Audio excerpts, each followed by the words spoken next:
Então, queridos, vamos lá, vamos trabalhar com o capítulo 13, Sociedade e Espaço Urbano, conteúdo de terceiro ano, tá?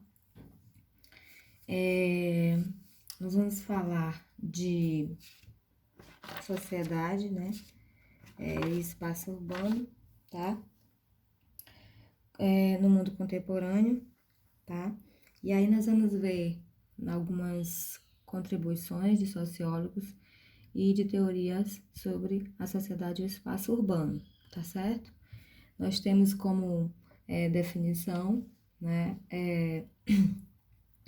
a sociologia do espaço urbano, e ele vai dizer que a cidade ela é o palco de conflito de interesses que promovam padrões de ocupação do espaço e de convívio pelos quais a cultura é produzida e transformada. É também lugar privilegiado para a construção da democracia, tá? A sociologia urbana é um conjunto de conhecimentos teóricos que permitem refletir sobre a realidade dos grandes centros urbanos, e aí nós vimos, inclusive, que algumas dessas situações, né, ou mazelas sociais estão imersas, né, nesse contexto urbano, e aí a gente pode ver violência, criminalidade, desigualdades no plural, a gente sabe que não é uma desigualdade, né, quando nós falamos de desigualdade, nós falamos de diversas, né, formas de desigualdades, por isso nós falamos de desigualdades no plural. Lutas por direito de moradia, lutas por direitos ou diversos outros direitos, não só direito de moradia. E cidadania, né? Sabemos que a participação do cidadão no espaço urbano é importante, inclusive, né, é fundamental para as mudanças sociais que nós queremos. Ordem versus conflitos, duas perspectivas sobre as cidades. Vocês podem, inclusive, quem tem o livro, né, a maioria de vocês tem um livro, ver essa página, que é nesse capítulo aí, 13, é na página 309, tá? E aí a gente vai ver algumas abordagens sobre introdução, né, deste capítulo, né, de sociologia, da disciplina sociologia aí. E aí ele vai dizer que as cidades surgiram como resultado de transformações sociais que modificaram as estruturas econômicas, políticas, sociais e culturais das sociedades. As transformações radicais promovidas pelas revoluções industrial e francesa. Nós sabemos, né, que as revoluções industrial e francesa elas foram fundamental, né, um marco, né, para a mudança das sociedades futuras. A Revolução Industrial e Francesa desenvolveram a industrialização capitalista e a democracia representativa, assim como criaram também novos modos de vida e conflitos urbanos inéditos na história da humanidade. Revolução Industrial e Revolução Francesa trouxeram, né, algumas coisas positivas, né, mas também outras coisas negativas, como tudo na vida. As mazelas sociais, por exemplo, advindas com a industrialização, né, foram importantes para que, inclusive, tivéssemos um capítulo da sociologia, uma parte da sociologia voltada para perspectivas sobre as cidades, né? Para entender o contexto de industrialização e também essas formas de novos conflitos que surgiram aí no espaço urbano. Os conflitos entre proprietários de meios de produção, né? A gente viu, por exemplo, aí que o autor Karl Marx, ele aí faz a sua base teórica sobre essas duas classes, burgueses e proletários. Quem são os burgueses? São os donos dos meios de produção. Quem são os proletários? São aqueles que só têm a sua força de trabalho para vender, tá? A gente viu isso lá na parte de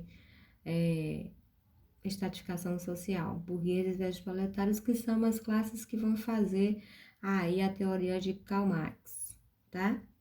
Ele fala de metrópole e megalópole para se referir aos grandes centros, né? Os centros que são referência, né?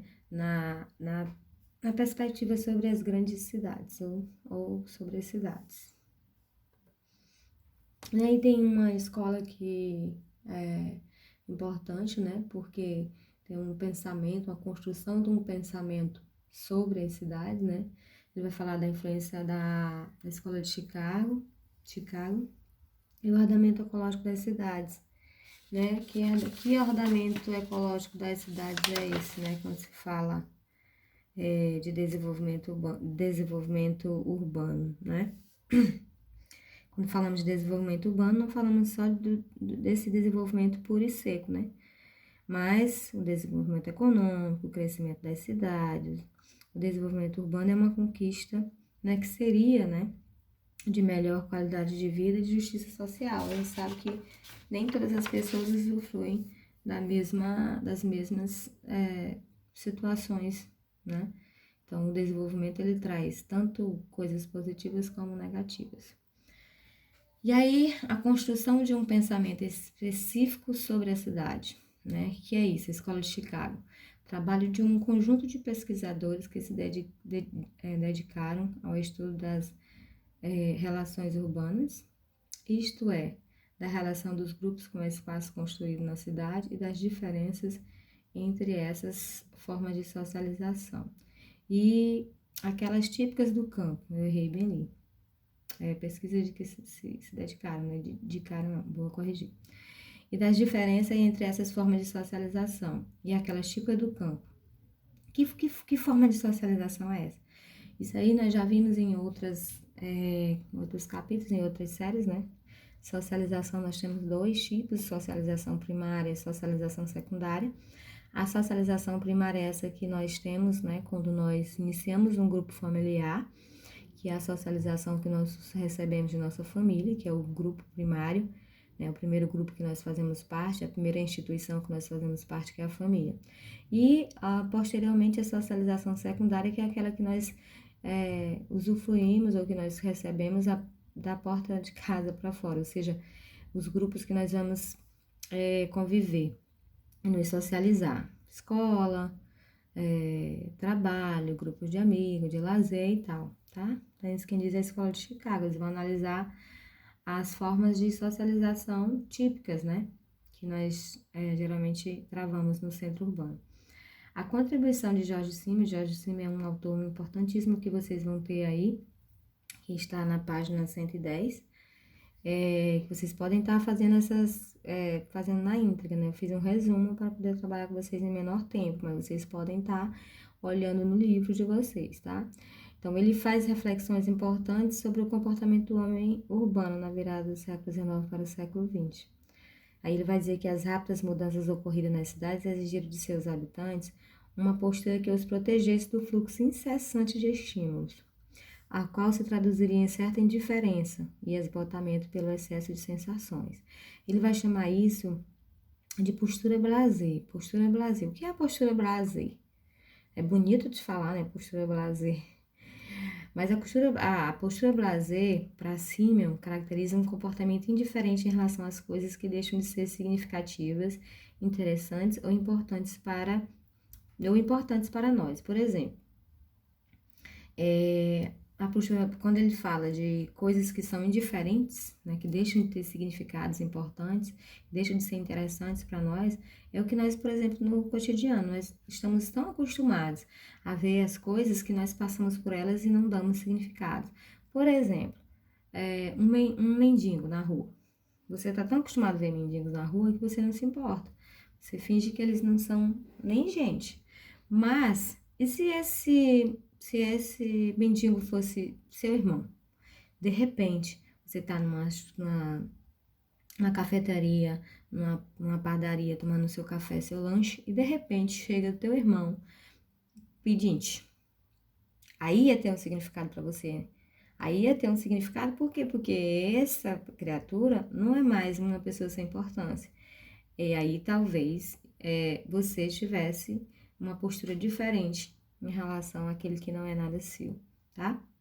A mesma coisa por exemplo, os acidentes que acontecem. De repente você está atrasado, você está passando na rua, né? E aí você não se preocupa, caiu alguém, deu um acidente. um acidente. Você vai passando que você está atrasado, você vai para a escola, você vai para o seu trabalho, você vai para algum lugar. Ah, eu não sei quem é, nem vou olhar. Eu passei. Mas, quando é uma pessoa que você conhece, quando é seu pai, o seu irmão, o seu primo, eu conheço. Ai, meu Deus, é meu irmão. Isso passa a ter um significado diferente para você, não passa? Então você vai o quê? Você vai ser estimulado a parar.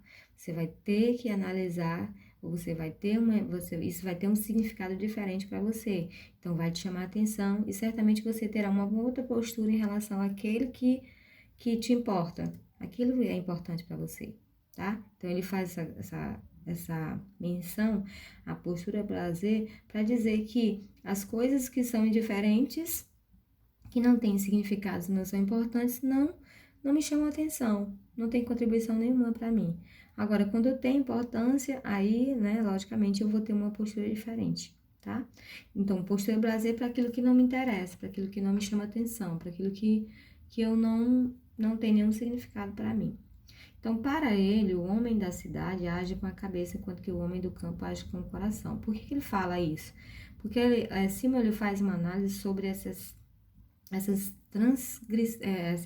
transferência, por exemplo, de sociedades do campo para sociedades urbanas. Então, ele vai dizer que o homem do campo, ele se preocuparia com o outro, ele se solidariza com o outro. A gente vê que as formas de interação do homem do campo são diferentes, né? As pessoas sentam na porta, as pessoas conversam, as pessoas trocam as coisas, se preocupam uns com os outros. E na cidade, não, né? Na cidade o homem age com a cabeça. Por quê? Porque ele tem coisas para fazer, porque ele não vai se preocupar em fazer, em ficar se preocupando com o outro, batendo na porta do vizinho para perguntar se ele tem as coisas, se ele tem o que comer hoje, se ele está doente ou se não. Então, para ele, ele coloca essas duas análises, né? O homem do campo e o homem da cidade. Por que nas cidades as pessoas elas se tornam indiferentes umas com as outras e no campo não, né? Então a análise é basicamente sobre essa ótica. Ainda sobre Simeon, ele vai dizer as relações metropolitanas seriam superficiais, né, por se mostrarem extremamente racionais. Os indivíduos são apenas traças na burocracia. Então, são muitas pessoas, né? Temos milhões de pessoas nas cidades, então por que as pessoas vão estar se preocupando umas com as outras? As relações metropolitanas são, para Simon, caracterizadas pela impessoalidade, né? Então, tipo assim, você vai na lotérica, você tem que fazer um pagamento, né? No banco, na lotérica. Então, você vai fazer o pagamento e você não precisa estabelecer nenhum tipo de relação com aquele que está ali para receber o seu pagamento.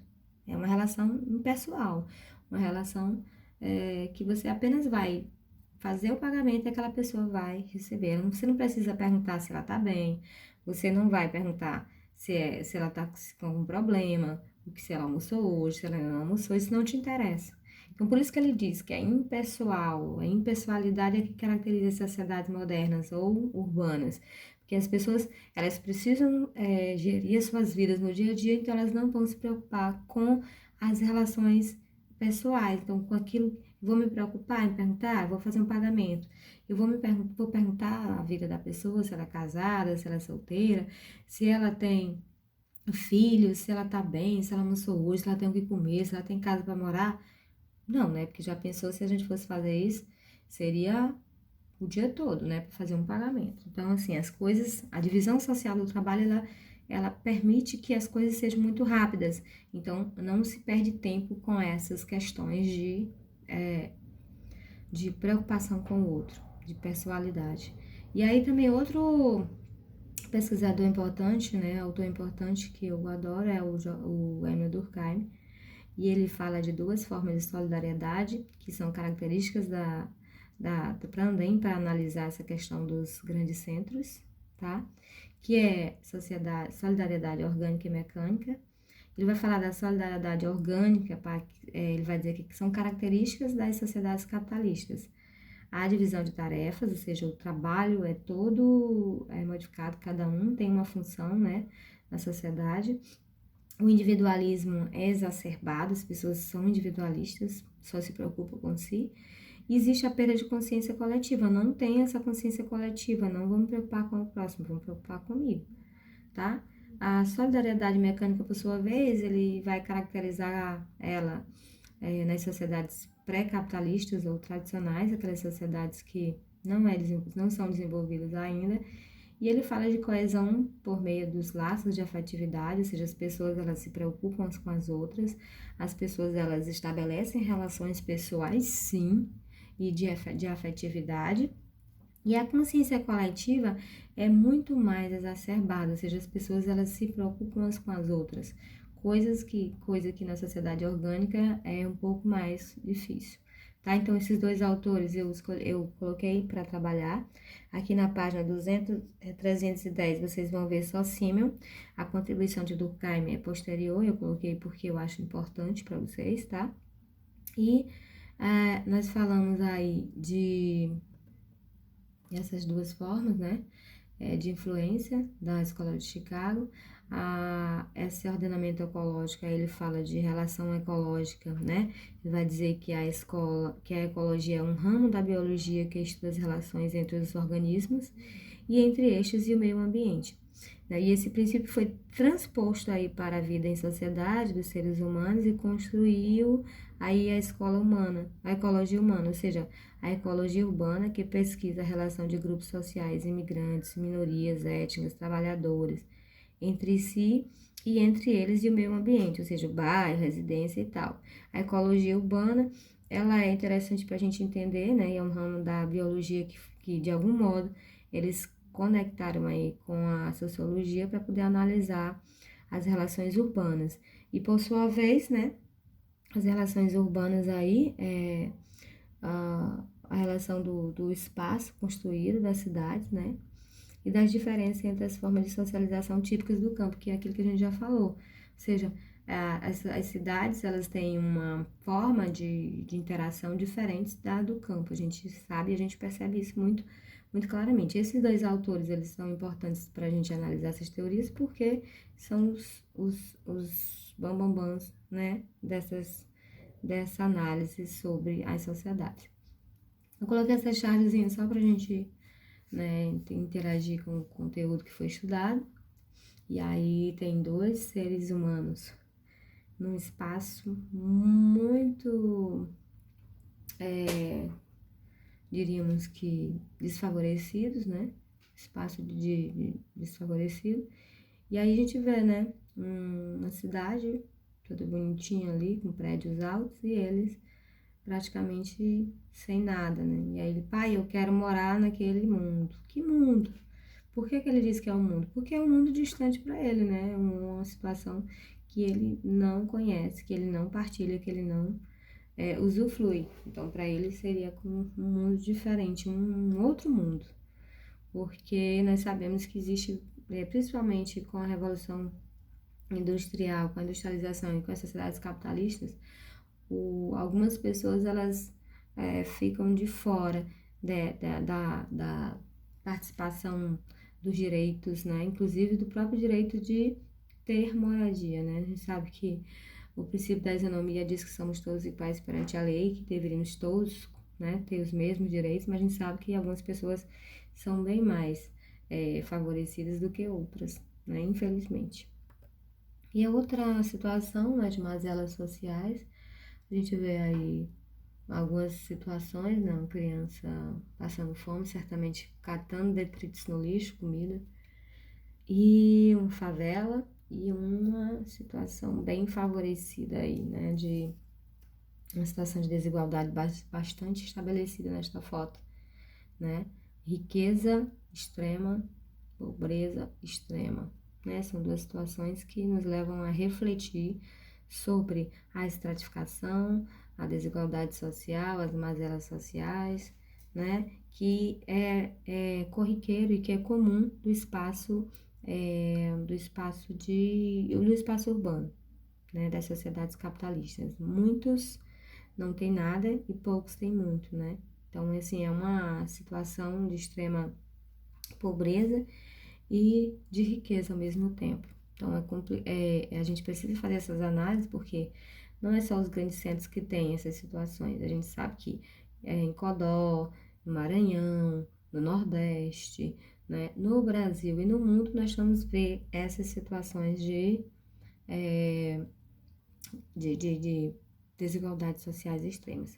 Então, aí vocês podem estar vendo, né, do livro de vocês, na página, a partir da página 306, que é o capítulo, introdução do capítulo 13, Sociedade do Espaço Urbano, e aí nós trabalhamos até a página 311, tá? E vamos parar por aqui, na próxima aula nós continuaremos com as nossas aulas, com o nosso tema Sociedade e Espaço Urbano. Até lá!